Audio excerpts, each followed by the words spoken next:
when some people think of continuing education or staying abreast, they think it's hard. You're like, oh, I don't have the time to juggle staying current, but it's what we are required to do as a profession to stay up to date, participating in formal academic degrees, renewing your certification, obtaining contact hours for certification, peer-to-peer sharing with colleagues. There are all types of modalities of education that you can utilize to be the best version of the oncology nurse that you want to be for our patient.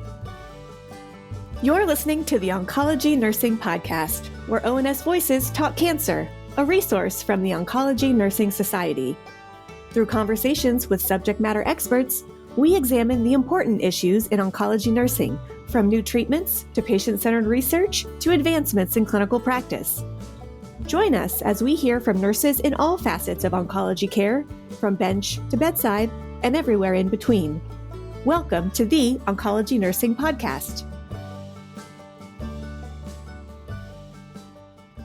Hello, and welcome to the Oncology Nursing Podcast. I'm your host, Jaime Weimer, Oncology Clinical Specialist at ONS, and today we're talking with Danya Garner, ONS Director at Large and Associate Director of Continuing Professional Education at the University of Texas MD Anderson Cancer Center in Houston, Texas, about how nurses can stay current in the evolving landscape of oncology. Danya presented on the topic during the 2022 ONS Bridge virtual conference.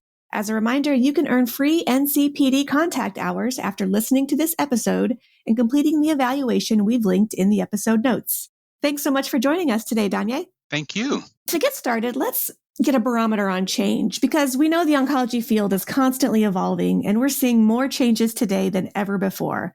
How often are oncology nurses experiencing practice changes in both nursing and oncology? There is a quote that says, there is nothing permanent except change. These past couple of years have really catapulted the need to rapidly change practices and change them often in nursing and in healthcare in general. There are different pillars of change in nursing surrounding the continuing increasing complexity and acuity of patients, the advances in cancer treatments, as well as external human factors that can contribute to the arenas in which nurses provide care to patients. Nurses who work 3 to 4 shifts a week in direct patient care settings often report that from one work stretch to the next, there are updates of changes that have been implemented into practice that they must absorb and use in their current practices.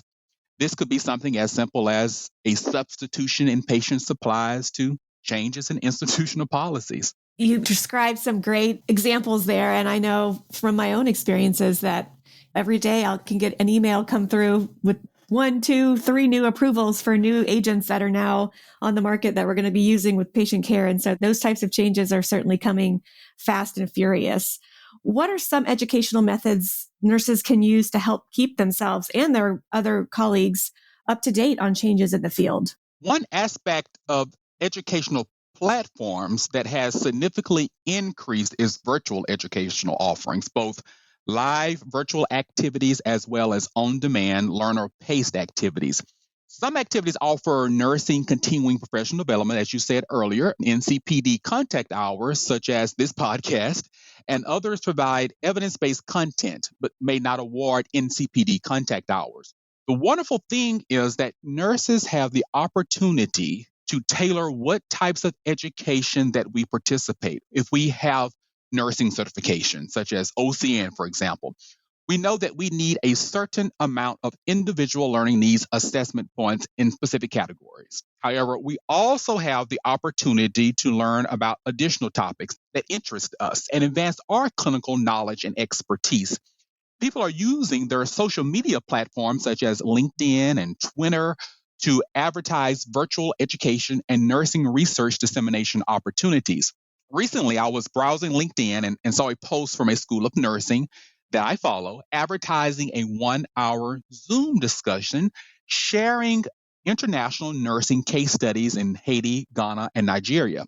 When I clicked on the link, it was the Zoom registration link, and it asked the standard attendee questions, in addition to asking how I was affiliated with the School of Nursing.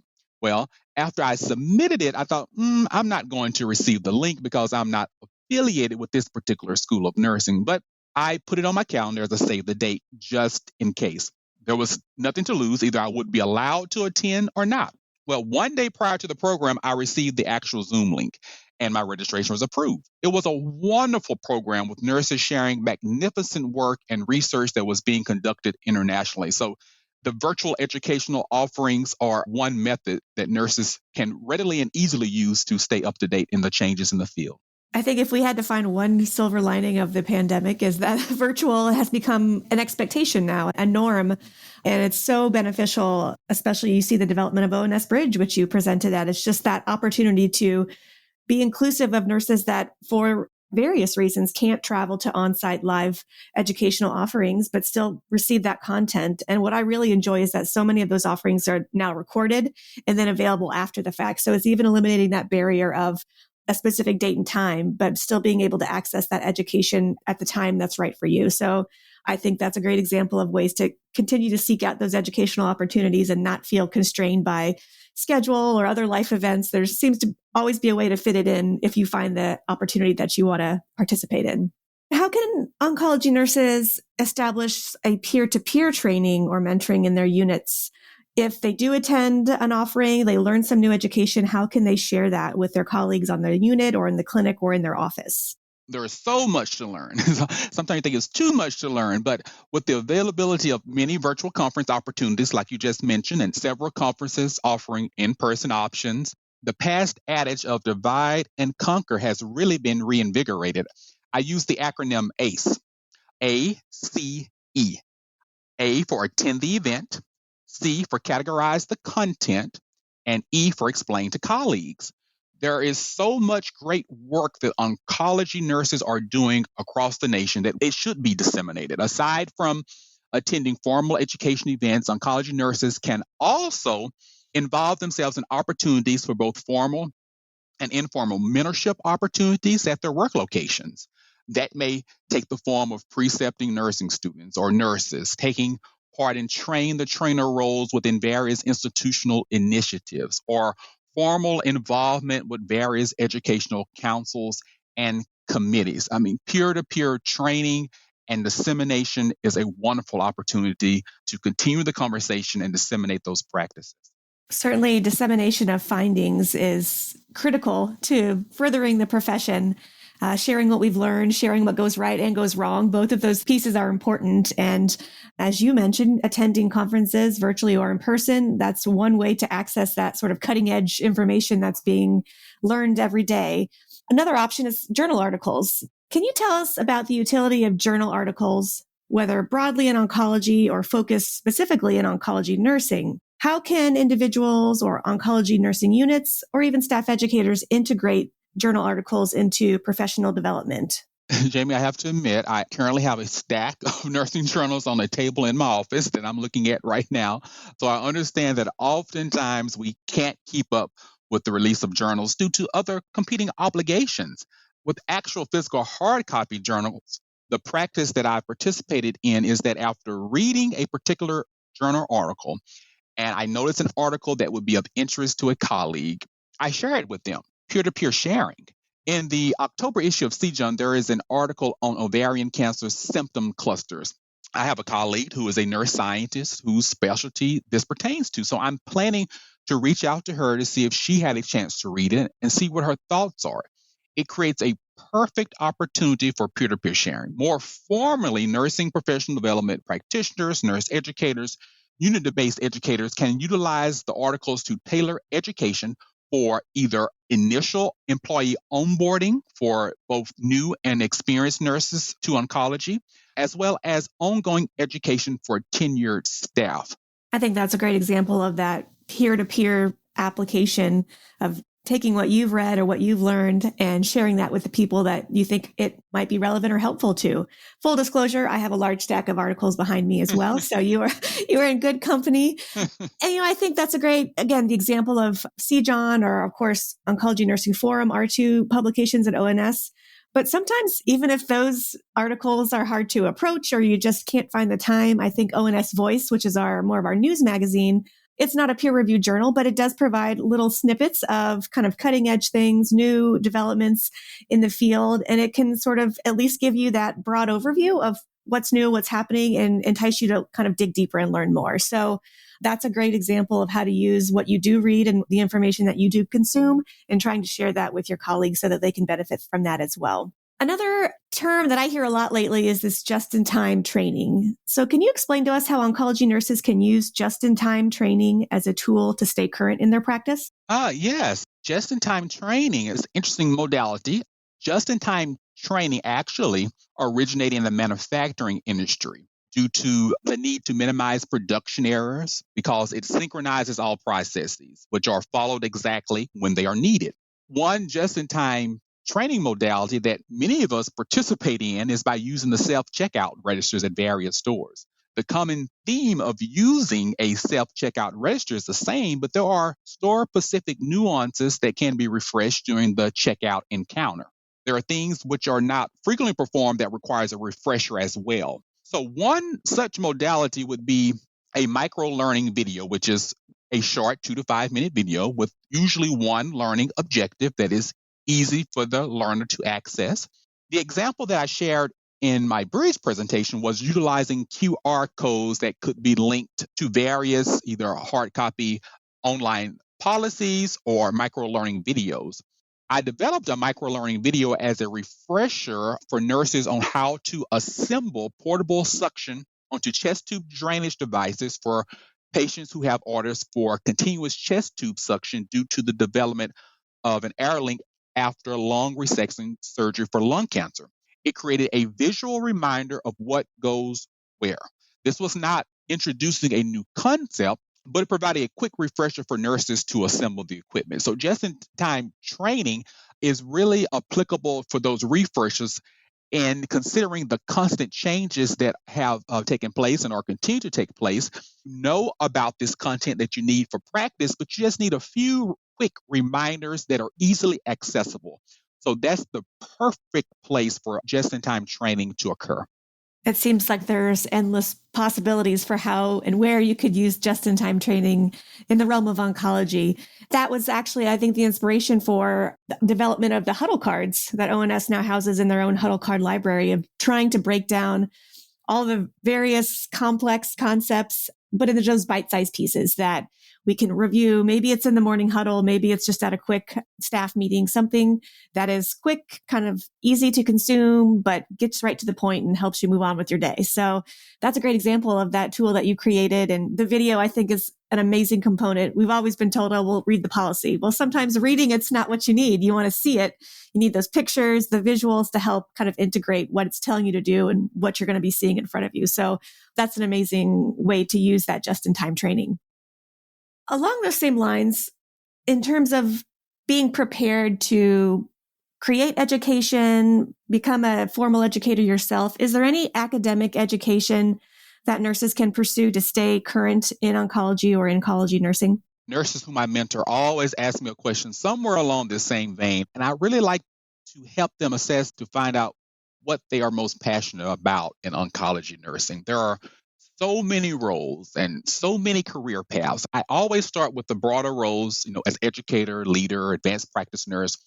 The degree may lead you to your path, but once you finish your degree, specialization really begins. There's a need for oncology nurses in all practice settings, both in traditional and non-traditional roles. Additionally, formal education, such as additional academic degrees, may not be a desire of some practicing oncology nurses, and that's okay. However, as a profession, we are required to participate in formal nursing continuing professional development opportunities to earn contact hours for either state licensures or certification. So it's really dependent on what that long-term career trajectory looks like. Some roles require advanced degrees. Some unit-based educator roles require a minimum of a bachelor's degrees, while some institutions prefer master's degrees. So really, not only look at the role that you want to perform with oncology nursing to stay abreast, to stay current, but also look at those job descriptions that are oftentimes personalized per individual institution. I think I've mentioned this in our conversation today, is that I'm a proponent of certification. Certifications is not necessarily a formal education, but in that preparation of expanding that particular content knowledge in a field, such as your OCN examination, your bone marrow transplant certification, those really increase that scope and breadth of that content and add to what knowledge you have to take care of these patients and ultimately improve the outcome of care that we provide to oncology patients. I can honestly say that I don't know that I knew what I was getting into when I joined oncology at the beginning of my career. And even if I did know then, it's so much different now than what it was then. And you make some great points that it's not always required to pursue formal additional education beyond your initial degree program for your licensure, but we do have an obligation as a profession to stay on top of what's happening in our field and staying committed to always being hungry to learn and grow, regardless of what level of degree we attain. And I think it's also exciting and important to remember that oncology has such diverse opportunities within it, whether it's different parts of the continuum of care, different subspecialties or modalities. There's seemingly endless ways to stay in oncology, but do something completely different. And so I hope that our nursing colleagues listening feel inspired that it's great if you want to switch things up and change and see a different piece of the oncology care continuum, because we need great nurses in all pieces and parts. That passion for lifelong learning doesn't ever have to end, and it doesn't have to take you out of oncology if you don't want it to. That's some really great information and some advice there. Thank you so much for sharing that, Danya. When I initially in nursing, I was a CNA when I was 16 at a nursing home. And the only piece of oncology I knew were those end-of-life patients who were on hospice. And that was just a small window of all the opportunities and all the different types of patient populations within oncology I've been exposed to. So some of those things are happenstance that you have the opportunities to be involved with, and it really skyrockets your abilities to reflect and be a part of all different type of facets of oncology nursing. So oncology nursing, of course, we're biased, I'm biased in particular. Right. That is the most wonderful opportunities in the specialization of professional. Absolutely. And just again, back to how we started today's episode, the pace at which things change, it doesn't give you an opportunity to get bored. If you somehow think you know it all, which is probably no one, but tomorrow something new will happen. So it's just a very exciting time to be in the field, just seeing how much improvement we're making on extending not only survival, but quality of life. Just so many things are changing for the better. And so it's just a very exciting time to be part of that change and to hopefully bring new nurses into the field who are joining maybe right out of school, showing them that this can be a specialty that welcomes new graduates and brings them in so that they can hopefully make a lifelong career out of this specialty. As we approach the end of our episode, we always like to ask a few quick fire questions just to help summarize some of the main points that we've discussed. And so to start out, what are some of the misconceptions just about professional development or continuing education that you think exist? And what are some recommendations to mitigate those?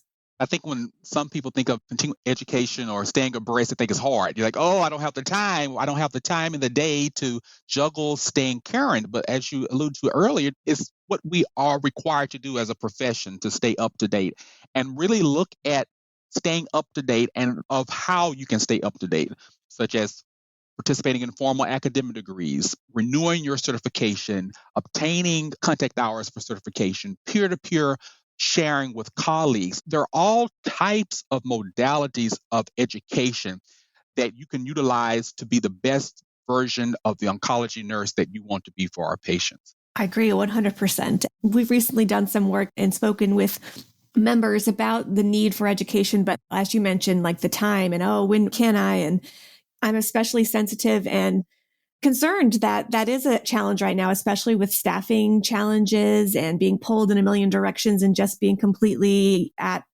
that moral distress that resulted from the pandemic. All of these things are seemingly swirling around and kind of coming together at the exact same time. But I hope that nurses still understand that professional development is something that they are investing in themselves for, and that it will hopefully continue to reignite that spark that brought them to this field and to care for our patients.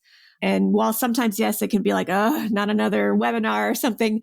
But as you mentioned, finding the topic that interests you, doing something that you want to learn more about, and the satisfaction that comes from feeling like, I kind of understand this now. I get this.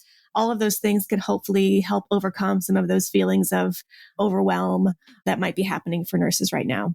Yes, exactly. And one other thing that's to add to that is that I was an educator or a surgical oncology unit at one time where, of course, their common education was not being prepared to administer chemotherapy because they were taking care of the post-surgical oncology patient, but it was the nurses wanting to know about the trajectory of the care of the oncology patient. It's not that they needed to know for their education files for their unit, but they want to know about the patient and how they're impacted by neoadjuvant or adjuvant therapies that they weren't giving themselves. So that was a need, not necessarily to perform the care to the patient on that unit, but they wanted as their professional development so they could answer questions that the patient may pose about their cancer journey. So that's a perfect example of that continuing education that may not be directly related to a skill that you're going to use in practice, but indirectly that can also affect it positively. Absolutely. It's not always just about what do I need to know, but it's sometimes like what will my patients need to know? And do I know enough about that to help them? And I think just looking at my own practice, I never specialized in radiation oncology, but all of my patients at some point likely had radiation as part of their treatment plan. So having a working knowledge of different modalities or different subspecialties is still critical so that you can appropriately educate and inform your patients. So all great examples. Let's talk about something that oncology nurses adapting to change that's not often discussed, but you wish people knew more about. Yes, and we all know about that. So unfortunately, the oncology patient many times does not only have cancer, but has other comorbidities that would normally be out of the realm of oncology nursing that oncology nurses must be aware of, juggle its insult with cancer. In addition to staying up to date in oncology, there are a myriad of other clinical diagnoses such as coronary artery disease, diabetes, osteoarthritis, which are specialties themselves. To be an oncology nurse requires embodying a repertoire of knowledge and interventions related to other non-cancer diagnoses. And this is adaptation at its finest, knowing about oncology and knowing enough or more about those other conditions which affect the oncology patient. You know, I always think back to my very brief stint when I worked as an inpatient nurse. At that time, not being an oncology nurse and having a patient come to the ICU that also incidentally had a diagnosis of lung cancer, and just that feeling of not knowing anything about cancer and how to treat a patient with that diagnosis. And so I think what you've just explained goes both ways. And I think that nurses who don't work in oncology or have familiarity with oncology diagnosis and how we treat those feel just as unsure about what they don't know. And so I think we, as you mentioned, we have responsibility to know about lots of comorbidities and lots of other conditions that can occur concurrently with their cancer diagnosis. But I think we can also serve as an extension of learning for those nurses who don't work in oncology. So if they have patients on their units and they're treating patients for those comorbidities, but also have cancer at the same time, we can hopefully reach out and provide some of that education to that staff as well, so that everyone feels equipped to know what they need to know to care for that patient in the best way possible. What are some additional resources for nurses who want to learn more, whether it's about investing in their own professional development, using journal articles for that peer-to-peer sharing, or just learning more about just-in-time training? Do you have any recommendations on resources that they can look into? When I always think about additional training or education, I always say go to whoever that person is, wherever you work, who is responsible for education. They hold the key. Just not only the education that they are sharing with the staff, but educators often have a myriad of tools in their repertoire to share with you, as well as, for ONS members, we have a plethora of resources, www.ons.org, from assessment tools to clinical practice resources to standards and everything in between. And of course, let's not forget about ONS Congress and ONS Bridge. Also, don't forget the wonderful educational resources that are offered through local ONS chapters. There is so much information. The more that you network from a local, reach it out to regional and the national levels, you can pick up those educational opportunities that most benefit your oncology nursing practice. Absolutely. I echo all of that. And I would also put a plug in for the ONS communities for our members to log in and ask those questions of your peers. We hope to have lots of useful resources on ONS.org, but sometimes what you really want is maybe an understanding of how other sites are doing something, or what is their process, or how do they overcome this challenge. And so connecting with your colleagues virtually on our ONS Communities Board, I think, is a way to do that at any point in time. And then, as you mentioned, Danya, coming to a Congress, meeting, networking, creating those connections so that if you do have maybe local or regional partners that you can reach out to and just talk through issues with. But it's always great to have kind of a second set of eyes and ears to hear what's going on and maybe give you some advice that you hadn't thought of before. So making those connections and finding those resources definitely needs to be part of your toolkit. So do you have any final comments to share with us today, Danya? Thank you for inviting me, and thank you for the conversation today. I've enjoyed it. Oncology nursing has always been my passion. I believe strongly in advocating for oncology patients. But in order to advocate, one must be educated. There is a quote that says, "The great aim of education is not knowledge, but action." So I leave that with you. There's no better way to end it than with that powerful quote. Thank you so much for your time today, Danya. It's been great speaking with you. You as well. Thank you for listening to the Oncology Nursing Podcast. Tell us about your favorite part in this episode by leaving a review wherever you download your podcast. For more resources and information about oncology nursing, visit us at ons.org or voice.ons.org. The ideas and opinions shared in this episode represent those of the guest and not necessarily ONS.